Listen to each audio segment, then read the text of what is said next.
Alright, hello and welcome everybody. As always, my name is Conman, and we're going to do something a little bit different this time. Instead of talking about a particular hero, this time we're going to check out a particular map, and we're on Hanamura, as if you can't already tell. So, the inspiration for this started, I was taking a look on Reddit, looking online, see a lot of people who just don't seem to like Hanamura. They don't want it in the rotation. They don't like the payload style, and also reading through a lot of the replies and the way they're going, I find that a lot of people just don't necessarily understand the mechanics of the map, how the map kind of works out. In my gameplay, you know, just playing through in all the quick matches and whatnot that I've been playing, I find that most people, for reasons that I don't understand, and this will obviously change if you play the higher up, you know, competitive rank modes, I find a lot of people, they ignore the mercenaries completely, absolutely just, you know, completely turn around and ignore them, don't even bother to do merc camps at all, which is a huge mistake, and we're going to talk about why. They immediately, as soon as the payload spawns, everybody runs for the payload, and I'm also guilty of this. If you've seen some of the other videos that I've had on Hanamura, I can be guilty of this in the past.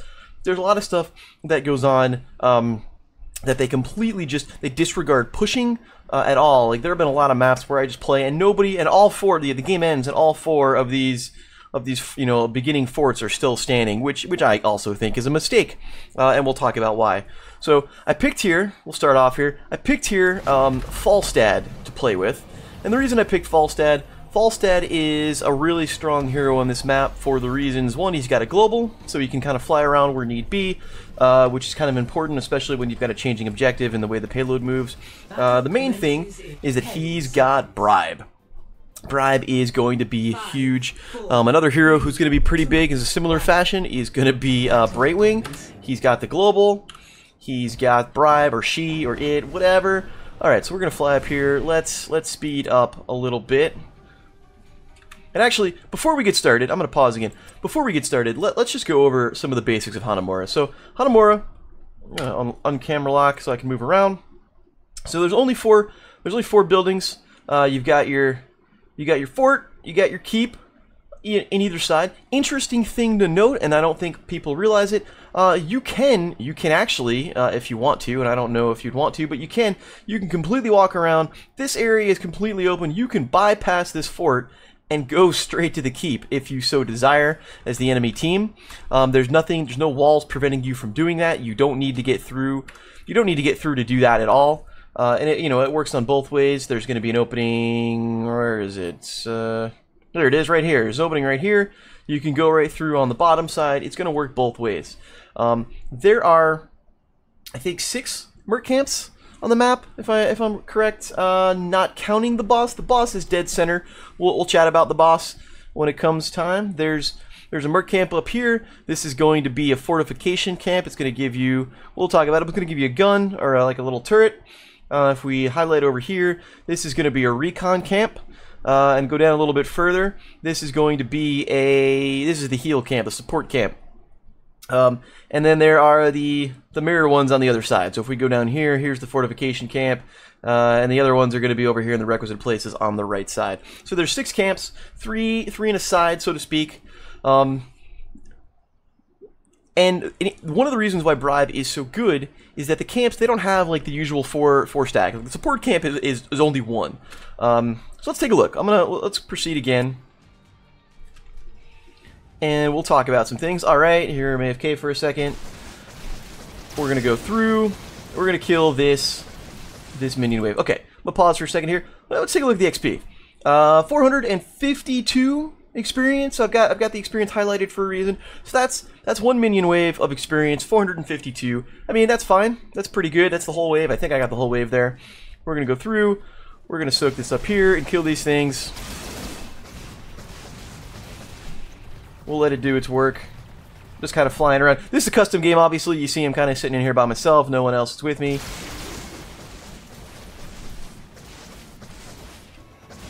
Alright, so I've killed 3. I want to show you something. I've killed basically 3 full waves. Maybe not quite, but 3 full waves or so of minions. We're sitting here at almost 1,400 experience worth of minions. Now I'm going to fly over here. I'm going to take off. I think I'm going to go fly over here. I might kill this 4th wave first, and then I'll go fly over. Now, at this point, Now at this point, the payload's about to spawn. What I normally see is people just make a beeline for the payload, and they stop pushing, they stop soaking experience, they stop doing anything. And I think here's why this is a mistake. So I'm going to go over here, I'm going to fly over to this. This is why I waited, because this support camp, this spawns later than all of the other camps. This is the last one to spawn. So as you'll see, I've got a bribe stack ready to go. Now I want to show you something here. We'll just let this go. I'm going to bribe it. 645. That is 645 experience for one minion, or for one merc, excuse me, which is more than an entire minion wave that you can soak. And it only takes a single bribe stack. So if you get somebody like Falstad, you get some of the Vikings possibly, because they can bribe. Anybody with bribe, they can with one single stack, they can run over here, they can tag this merc camp, they can pick it up, and they can get more experience without even soaking the wave. Honestly, without even having to soak for a second, they get more experience than a single minion wave. Plus, you get this here thing. This is, I don't think you can see it on my hotbar here. This is it's basically like having a pocket support. So this heals you for a huge amount. I'm gonna walk over here. I think I go and attack these guys. So I use this.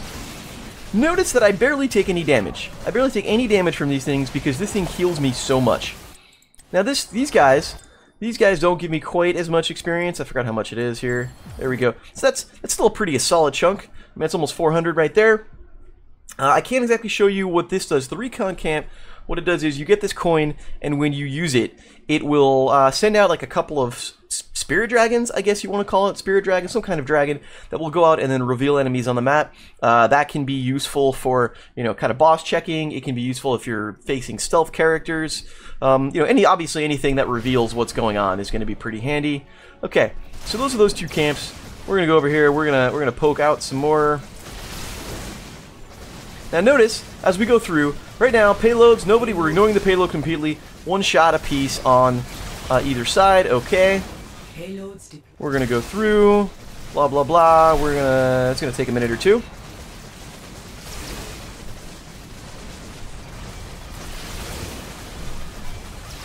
Okay, stop. So, we've just taken down a fort. The tower is still up, but we've just taken down a fort. Notice now we've got 2 shots on the payload. I've actually seen people, have played with people already who 2 and 3 weeks later after this map has been released don't necessarily understand that if you kill a fort, you get an extra shot of the payload. So let's just say for a second, let's just say, hypothetically speaking, your team didn't touch that first payload. They ran and grabbed a merc camp. They got some experience. They let the enemy team escort their payload, so you technically would be a shot down on your core, but instead you push the fort. So now you've gotten all that experience from the merc camp, you've gotten all that experience from the fort, and all the minion waves that it entails, because you'd have to plow through some minions to get there. And now your payload is 2 shots. So you go and escort your payload. You're technically ahead of the game. A lot of people don't seem to understand that. So we'll go through. We're going to take the support camp. We're going to go up here. Now we're going to actually attack the fortification camp. And look at all the healing. I did take the talent to self-heal me. Where is it? I don't think it's going to show it. I think the replay is messed up. But there it is. Okay, I was going to say, I was just going crazy. So I did take the ability, excuse me, I kind of blanked out there. Did take the ability to self-heal, so I did get some self-sustain there. But from that support camp, look at the healing that I got from that. So again, another big chunk of experience between 3 merc camps. Now we've gotten 2 grand worth of experience. So we're gonna fly back over. Pardon my brain fart there for a moment. We'll chew through some more stuff. Now that, I don't think you get to see that in the replay. That was only worth 400 experience. That gave me 400 experience, which was obviously less than a minion wave, but less than that merc camp. I got more from the merc camp than I did from that tower. So I'm gonna turn around here. I'm gonna pop down. I think I do it right about here. I know I'm thinking about it. There it is. Okay, so I pop this turret down. What this turret does, it actually ends up dying pretty quickly because it gets some tower fire. But where you pop this down, if it doesn't get killed, it actually lasts a fairly long time, and it will shoot at whatever it is that you're targeting. you know, shoot at stuff in range. I don't think it shoots at whatever you're targeting in particular, but it will shoot at hostiles within range. So you can kind of use this for some zone control. You'll see a little bit later, I put it on the payload, and we'll take a look at that. Alright, so we're going to go through. We will eventually take down this fort, or this keep, I should say. Okay, I'm going to pause again. So we took down the keep.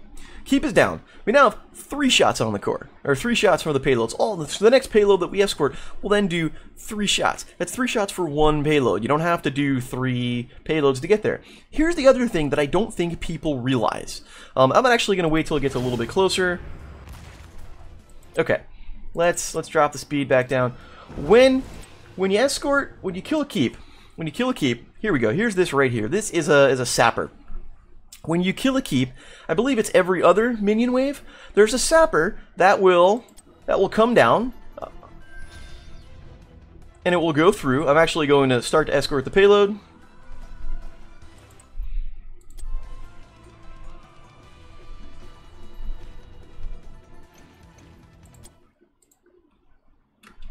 Alright, I don't do it there yet. We'll go back here for 1 second.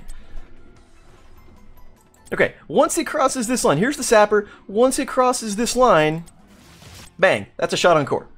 Now, one thing I will notice, I'm going to go back to the shot on core for a second. The other thing you can use with the turrets, you can actually put this turret that you get from the fortification camp on the payload and use it as kind of like a mobile turret. So if anyone's trying to contest this payload, they're going to get shot for it. But think about this. This is the power of pushing down this keep.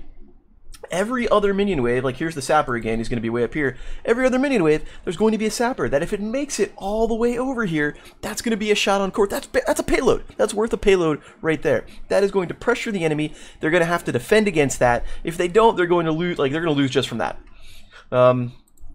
People don't realize that. Like I've literally played games where people don't understand what the sapper does. You know, I've had people not defend on our team because we lost a keep and the sapper got there and they just let it go and they had no idea whatsoever. So there's nothing to shoot here. The turret goes through. There we go. Okay, here's 3 shots on core. 1, 2, 3. Bang. Now we're at 3. So this sapper is just going to do work. Here I'm just kind of, you know, messing around. I was going to go take, I think I was going to focus on taking down this keep for reasons. There we go. So here's another sapper. There's another sapper getting ready to go. Now I'm going to go, this other sapper's ready to go. I'm going to go focus on the boss. The boss is the other thing that you can play with. Here's the last merc camp, if you will. So the last merc camp is the boss. The boss is actually, I think, the hardest boss in the game.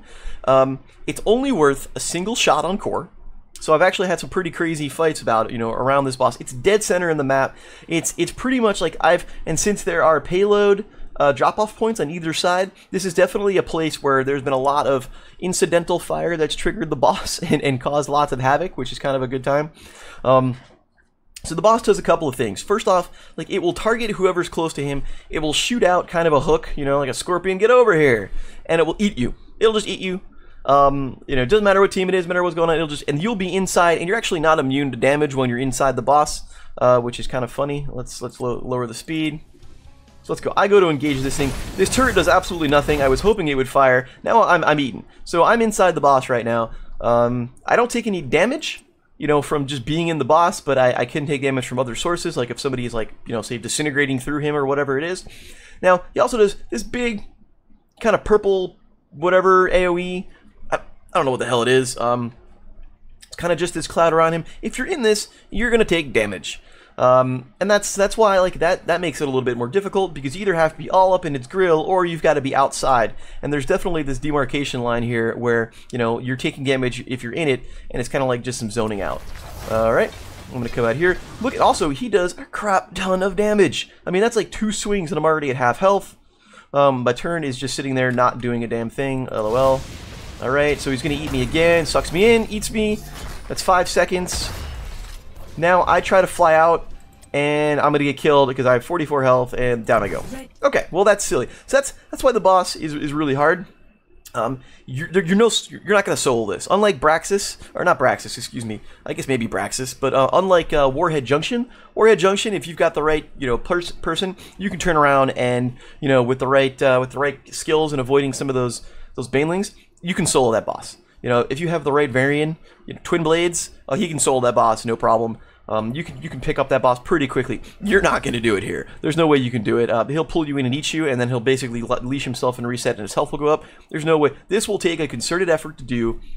You do not want to F around when you're taking this boss. This isn't one of those ones like maybe they won't pay attention. This is harder than the boss in Towers of Doom. So just, keep that in mind. Not that you can't do it. I mean, it's certainly doable, but you're going to need some support. Maybe that support camp that you bribed just a little bit earlier is going to help you out. I probably could have used that right there.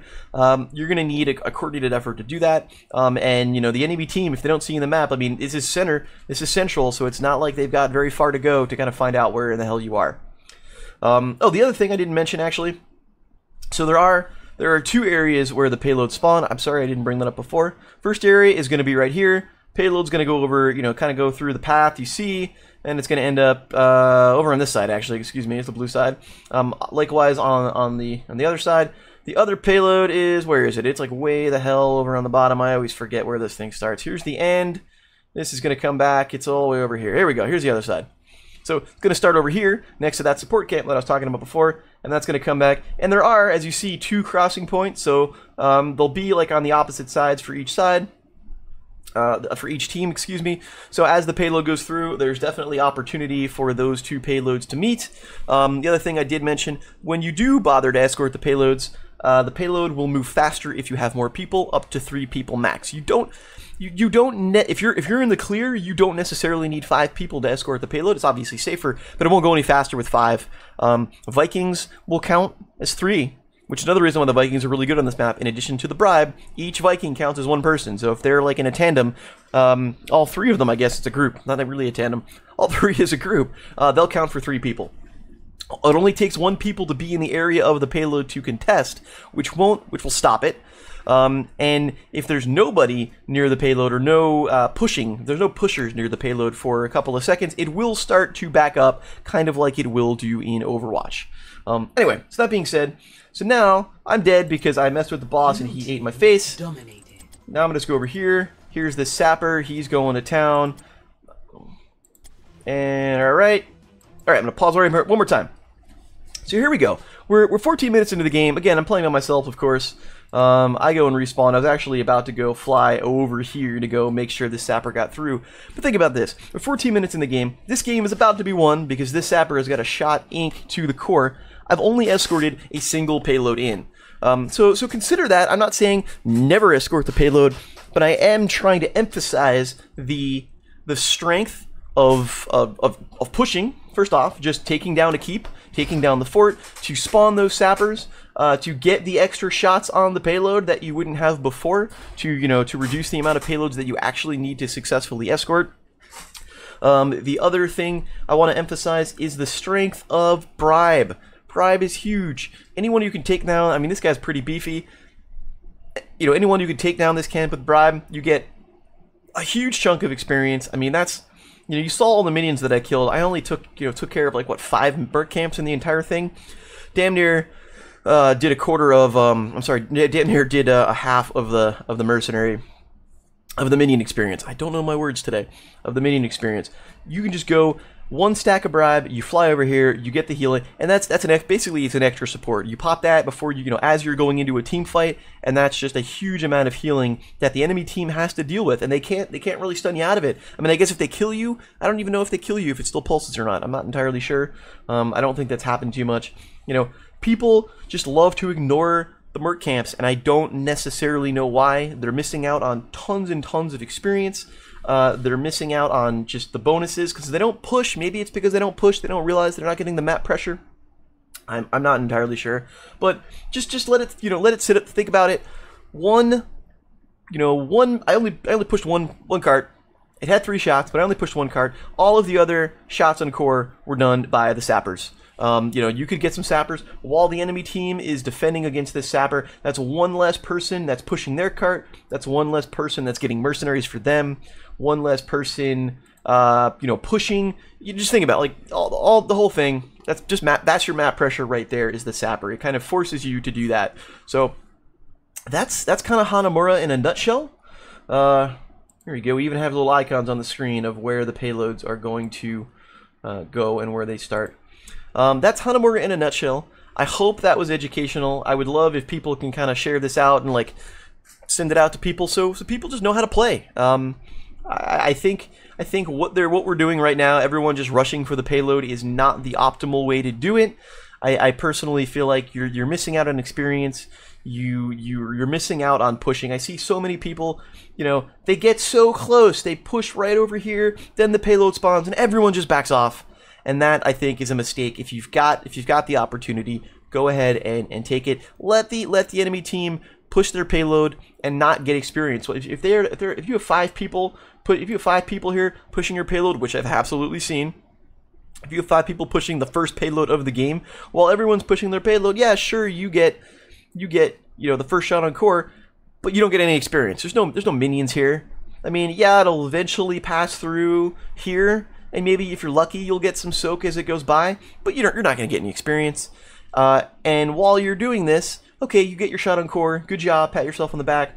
You know, the enemy team is now getting experience. They're now soaking the lane. They're now picking up minions, picking up mercs, excuse me. You know, maybe they're pushing themselves and putting themselves in an advantage. I've had plenty of games so far where we've lost, you know, the first 2 or 3 payloads and we were down pretty big, and then because we pushed and we took down some keeps, we made a quick comeback because it only takes 1 payload, you know, that's worth 3 shots to even a game up. So anyway, my name is Conman. This was, I guess you want to call it, Heroes A to Z Hanamura. If you find that interesting, maybe I can do some stuff on some different maps and talk about the mechanics there. I think this is the most, I'm a fan of this map. I like it. It's just me. I dig it. It's different than the standard, just kind of push the core kind of deal. So I'm fine with it. I hope it's educational. Let me know what you think. Share it out, like, subscribe, do all that fun stuff. I appreciate you listening. Take care.